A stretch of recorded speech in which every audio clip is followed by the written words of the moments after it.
course, they had to put me up after Steph.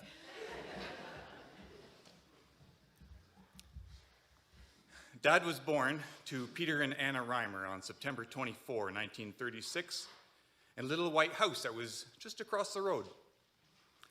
His dad worked on the Hoover farm, which is now where Dennis and Krista live. And his mom took care of him and his two older siblings, John and Helen. Dad graduated from grade 8 at the little schoolhouse that was located on Dave and Ruth's farm. In 1947, the family, which now included Orville and Henry, moved to the homestead just east of Big Creek on Concession 1, the house up on the hill. Dad also had a sister, Mary, who died as a child. So the family of 7 settled on the farm. Dad worked various jobs, including driving bulldozer, working in tobacco, and also working at the turkey processing plant in Port Dover. For 3 winters, Dad attended Winkler Bible Institute, and during those summers, he would continue his work on the bulldozer or on tobacco farms. Dad had a dream of becoming a vet, but he knew that he needed a little more than a grade 8 education to do that. So he and a few of his friends approached the principal at Delhi Secondary School and arranged a way to complete grades 9 to 12 in 1 year. Too bad you can't do that now. And which Dad did, and he returned the next year and graduated from grade 13. He was accepted into Guelph University, but just then the farm next door came up for sale, which he decided to purchase in 1961. Of course, people told him he would never be able to pay off a farm that cost $13,000. You can't even buy a decent set of tractor tires now for that. Around the same time, Dad was singing in the choir at church and had noticed someone else singing in the choir, a certain Betty Ann Pauls, who, of course, he offered rides home from choir practice. So you don't have to go to Bible school to meet your spouse, you just have to go to choir. They were engaged in the summer of 1962 and married on October 13th of that same year. Dad would farm during the farming season and work at the tobacco factory during the winter. Then we came along. How exciting. We had dogs and cats and swing sets and toys and rules that needed to be followed. And along with the rules came consequences. Of course, a number of my consequences were because of Terry. It's true. Like, we had one of those little wagons that you pull around, and it's got the handle on the front, and you can flip the handle around so that you can sit in the wagon and steer it, right? You all know what I'm talking about. So me, being the perfect older brother, I'm pushing him gently up and down the driveway.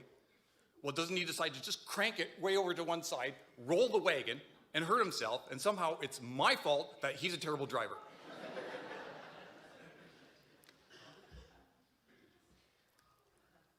I had to figure out where I am. Now, granted, sometimes the consequences were because of joint activities. For some reason, Dad didn't appreciate it when we ripped all the tags off the seed corn bags to use for play money. Apparently, there's purpose for those. And they hadn't yet invented rock, paper, scissors for determining the output of arguments. So Terry and I, of course, resorted to violence, which at least on one occasion resulted in slight drywall damage. But I'm quite sure the hole was the size of Terry's body, which means that I won. Oh, no. No. You went through the wall. I might have been driving you at that moment. Well, that's even a bigger hole then. Anyways, Dad made it sound like drywall was $300 a sheet and it was going to take our entire lives to pay that off.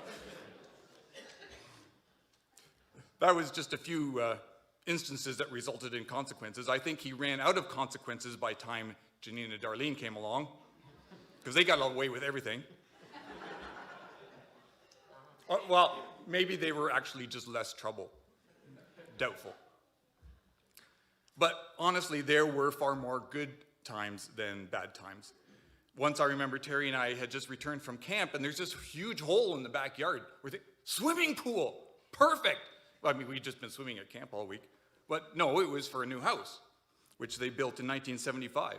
I was 12 at the time, but the only thing I can remember about the construction was shoveling gravel with a spade.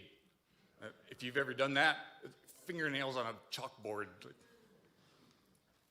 But anyways, we had a new house. Jeanine and Darlene had a room on the main floor. Terry and I had a nice big room in the basement with lots of drywall. But the fun wasn't just at home. We did lots of traveling. The first trip I can remember is when we took Uncle Henry's Mustang out to Manitoba to visit Aunt Helen and family. We could all fit because it was just the four of us then. When the family grew to six, then we first went to a 1971 Ford LTD, and when that got a little too crowded, it was the 76 pickup with the cap on the back. No seatbelt laws. Kids, get in the back. Perfectly safe. And somewhere along the line, we started camping. First with a pop-up, and then with the Prowler. We went everywhere with that thing. To Florida for March break, to Winnipeg to see Granny and family almost every summer, winters too, without the camper. And then Dad would say, oh, look, the MB conference is in Alberta. Kids, get in the back. Well, we might have had the Suburban by then, I can't remember. Multiple times to BC, at least one trip east, it was great. I like that picture of Dad the Explorer. Back home, we went camping at Sandhills where we played real games like lawn darts. We did other things too, tractor pulls. Dad loved tractor pulls. And yes, we were on a farm, so we picked tomatoes and cucumbers and pulled weeds and picked up rocks, but I've blocked most of that out of my subconscious, so. All I remember is driving the Mustang to the field. That same Mustang that we went out west with, that was our farm beater later on. Of course, Dad taught us many life skills, like how to blast a rabbit into a billion pieces with a shotgun from really close range. Or how to deal with groundhogs. I won't elaborate on that one. Maintaining equipment. Washing, waxing, polishing. Well, that was our job. Multiple times a year. How many people here polish their tractors? Well, Dad did.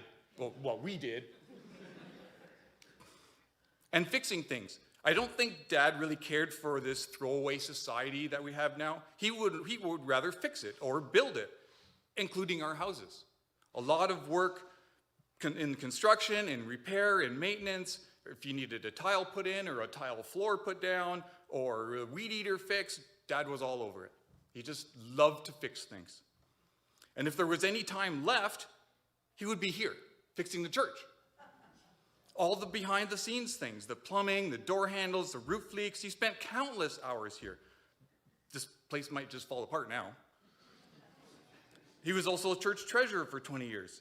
And then there was the quartet, the New Life Quartet. Dad sang with them from 80 to 86. They even made an album in 1986. Some of you kids don't even know what an album is.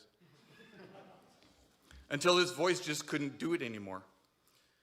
Dad was never one to sit around. Once the busy little kids' years were done, Dad enjoyed hunting and fishing, trips up north, moose hunting with the gang, or on fishing trips. You saw that in the pictures. Or back here, hunting deer and turkey, a lot of times with Kevin. Or raising goats. The kids were talking about that. He didn't really raise them. He just kind of stuck them in the gully so they could eat all the poison ivy, because apparently that's goats' favorite food. And of course, his little puffball dogs, Puffer and Bear. And he and Mom continued traveling, cruising in the Caribbean, through the Panama Canal, up to Alaska, across to Hawaii, not all on the same cruise. They did car or camper trips to California, the Grand Canyon, BC. His favorite trip was always Israel. He talked about that one a lot. And he always had his camera and his little belt clip holder that he had. And he actually printed out all of the pictures he took on his digital camera and put them all into albums. When I die, they're never going to find any of my pictures. And once you get into the 90s and beyond, then the granddaughters came along, all 8 of them, and you heard from them already this morning. In 2009, he and Mom left the farm and moved into the villages of Long Point Bay, where Dad enjoyed helping his neighbors with pretty much anything. All the skills it took to run a farm could be applied there, just on a smaller scale. From yard maintenance to fixing lawnmowers, or just being a friend. Dad always saw the good in people. He wanted to be a friend. He seemed to know just when people needed a friend.